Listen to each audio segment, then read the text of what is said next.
Scotland's young generation, soon to be helping make the biggest decision the nation has faced in hundreds of years, whether to stay as part of the UK or go it alone.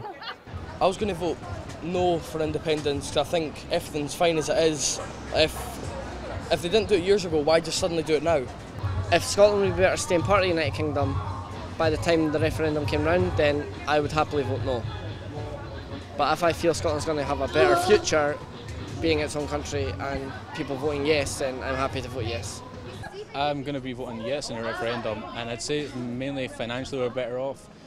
In the September the 18th referendum, and for the first time in a national vote in the UK, 16 and 17-year-olds will also be having their say.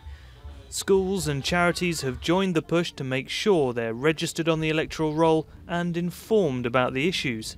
I think the fact that we have the referendum in September in Scotland offers an amazing opportunity to young people, because getting the 16 and 17-year-olds getting the vote for the first time and having that franchise is an incredibly important moment. Young people aren't citizens of tomorrow, they're citizens today and using services today. Surveys show that while they may not be engaged in traditional party politics, 16 and 17-year-olds are interested in the world they're growing up into.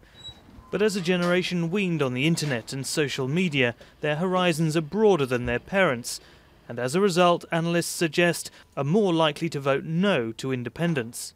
If you think about kind of their identity, national identity, they are somewhat more, call it transnational, if you like.